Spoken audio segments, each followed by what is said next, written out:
E aí pessoas, tudo bem com vocês? Eu sou a Naka e sejam muito bem-vindos ao Horror das Minas. Para quem é novo aqui no canal, toda segunda-feira eu trago casos criminais de qualquer lugar do mundo e toda quarta-feira casos criminais brasileiros. Aproveita e já se inscreve antes de qualquer coisa, assiste esse vídeo completo e no final comenta o que você tiver achado. Antes de começar o vídeo de hoje, já quero deixar claro que eu vou falar sobre canibalismo e eu vou usar termos bem pesados que podem ser desconfortáveis dependendo da pessoa. Então, se você é sensível a qualquer tipo de conteúdo desse tipo, esse vídeo não é recomendado. Então, sem mais falação, bora logo pro caso.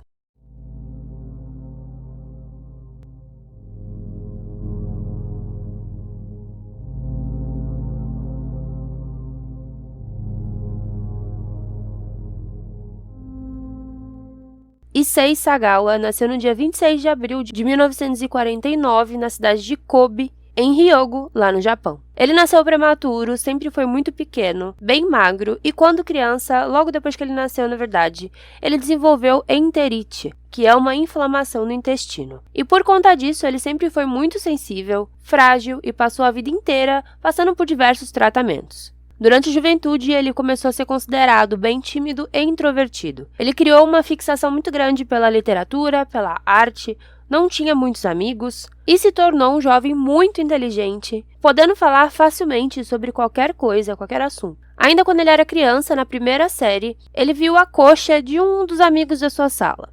Então ele começou a pensar como seria gostoso comê-lo. Nessa época também ele começou já a fantasiar sobre seus desejos canibais. Ele passou toda a sua juventude, toda a sua infância, procurando contos de fadas onde tivessem humanos sendo comidos, como, por exemplo, João e Maria, que foi, assim, uma grande fixação na vida dele. Conforme ele foi crescendo, em vez de ele ter desejos sexuais por mulheres bonitas, mulheres da época, os seus desejos eram bem diferentes. O que o excitava, o que deixava ele com vontade de ter essas mulheres, era o fato de poder comê-las, literalmente falando. Aos 15 anos, ele chegou a procurar um psiquiatra para ver se tinha algum tratamento sobre esse seu possível distúrbio, mas ele achou que era inútil e acabou desistindo antes de começar qualquer coisa. Tempos depois, ele começou a estudar na Universidade de Iwaku, lá em Tóquio, e decidiu então transformar suas fantasias em algo real.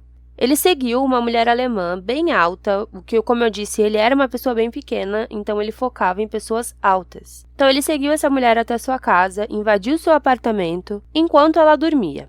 Mas ela acabou acordando e ela o empurrou, e como eu disse, ele era bem pequeno, bem frágil, então era muito fácil conseguir sair de uma situação dessa. Então a mulher conseguiu ainda chamar a polícia, que prendeu o Issei por tentativa de estupro. Na época, ele não revelou suas reais intenções, que era realmente comer a mulher, e o pai dele, que tinha muito dinheiro na época, acabou fazendo ali uma espécie de acordo com a polícia e logo depois ele foi solto. Além disso, as suas acusações foram retiradas. Após se formar, ele se mudou para a França em 1977, onde começou a estudar para se tornar então PhD em literatura. Na França, os seus desejos pioraram cada vez mais. Segundo ele mesmo, todos os dias ele levava para casa alguma prostituta para tentar então matá-la e comê-la. Porém, cada vez que ele ia apertar o gatilho da arma para então matá-las, os seus dedos congelavam e ele não conseguia fazer nada. Já na universidade, ele fez então amizade com uma holandesa de 25 anos chamada René Hartevelt. E mesmo ele gostando muito dela, ela sendo na verdade a sua única amiga, ele decidiu que então ela seria a pessoa perfeita para ele comer. A René era uma jovem muito bonita, muito inteligente. Ela estudava literatura francesa, falava 3 idiomas, e sua amizade com o Issei era basicamente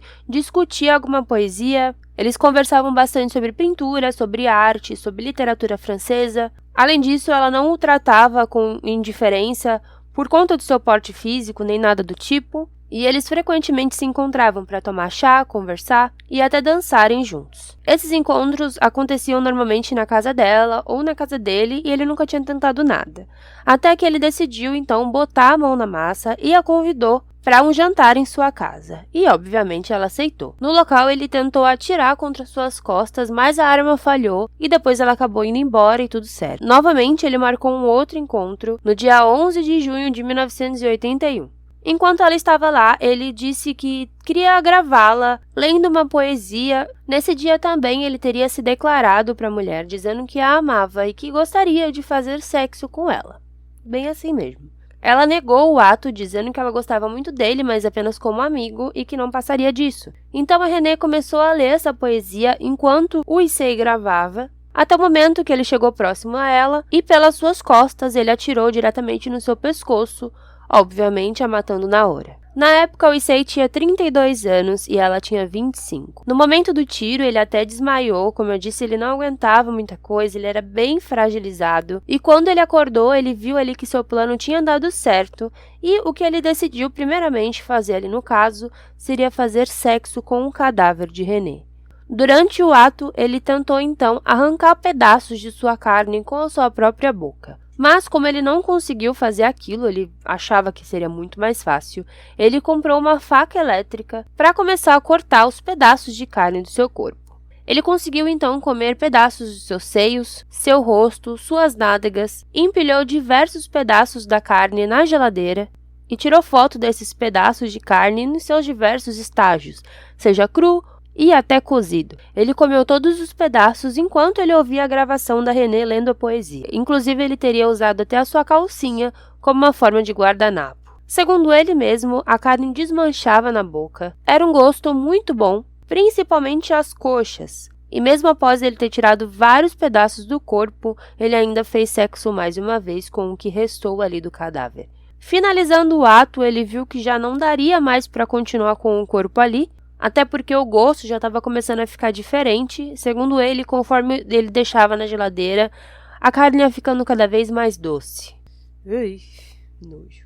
Então ele terminou de cortar tudo, ele desmembrou o corpo da René com um machado para caber então dentro de uma mala. Segundo ele só percebeu que era canibal quando ele pendurou a cabeça decapitada em frente a ele. Depois ele então ensacou todas as partes que sobraram, colocou nessa mala que eu disse e chamou um táxi por volta de meia-noite mais ou menos. Ele levou a mala até um parque chamado Bois de Boulogne e tentou jogar essa mala no rio do parque. Porém, ele era muito fraco e ele teve uma certa dificuldade para se locomover segurando a mala que era pesada. Algumas pessoas ainda estavam no parque e ficaram olhando tudo aquilo acontecer, e ele ficou com muito medo de ser descoberto, de alguém ir até ele e ver o que estava acontecendo. Então ele simplesmente largou a mala no local e foi embora. Um casal que estava lá no parque chegou próximo a essa mala então e viu uma mancha de sangue saindo de dentro dela. Chegaram a abrir um pouco e viram então seria uma mão feminina. Eles chamaram a polícia francesa, que chegou até o local e viu que realmente se tratava de pedaços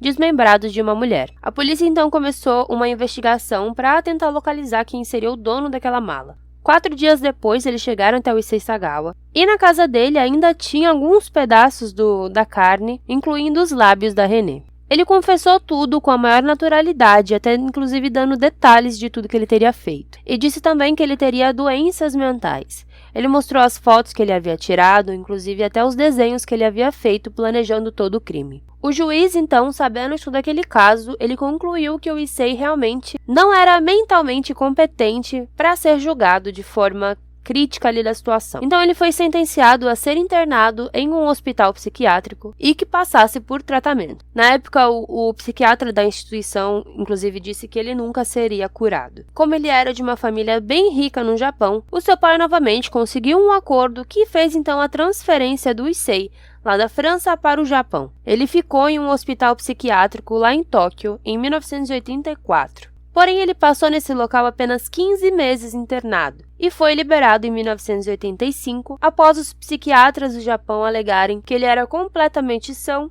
e que era apenas um pervertido. Desde o momento do crime, ele ficou apenas 5 anos preso e teve inclusive as suas acusações retiradas, já que o crime que ele cometeu não ocorreu no Japão. E a partir daí ele viveu normalmente. Já com a liberdade, o Issei começou a receber diversos convites de eventos, receber a atenção de diversos escritores, produtores, que o transformaram em uma espécie de subcelebridade japonesa. Por muitos anos ele participou de documentários, de programas de TV, de um filme inclusive onde ele fez um papel de um voyeur sadomasoquista, virou personagem de anime, de mangá, e a fama era tanta que ele virou até um personagem de filme pornô, onde o foco era o bizarro, era principalmente canibalismo, e ele fazia um papel do lobo mau, que comia Chapeuzinho Vermelho. Segundo ele mesmo, o Japão o tornou praticamente um padrinho do canibalismo. e que ele estava muito feliz.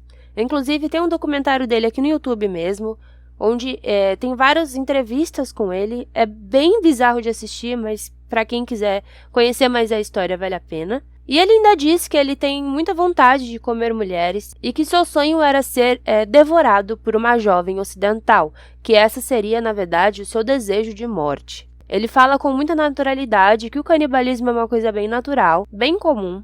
Publicou mais de 20 livros, onde ele mesmo, além de citar as coisas bizarras que ele pensava e que ele sente, ele desenha também tudo que ele já criou em sua mente e disse que esperava, na verdade, que as pessoas entendessem mais sobre o canibalismo e que não o considerassem um monstro. Então é isso, gente. Espero que vocês tenham gostado desse vídeo. Foi um caso bem bizarro, eu sei. Eu conheço esse caso há muito tempo, mas eu enrolei um pouco para trazer. Eu achei agora um momento plausível pra gente falar sobre isso. Se você tem alguma sugestão de caso, manda aqui nos comentários ou então manda lá no Instagram. O link tá aqui na descrição do vídeo. E não esquece de comentar, curtir, compartilhar com seus amigos. E para quem não está recebendo notificação, eu peço que você clique então no sininho aqui de notificações para desativar e depois ativa de novo, só para atualizar aí na plataforma. Então é isso. Muito obrigada, valeu e tchau, tchau!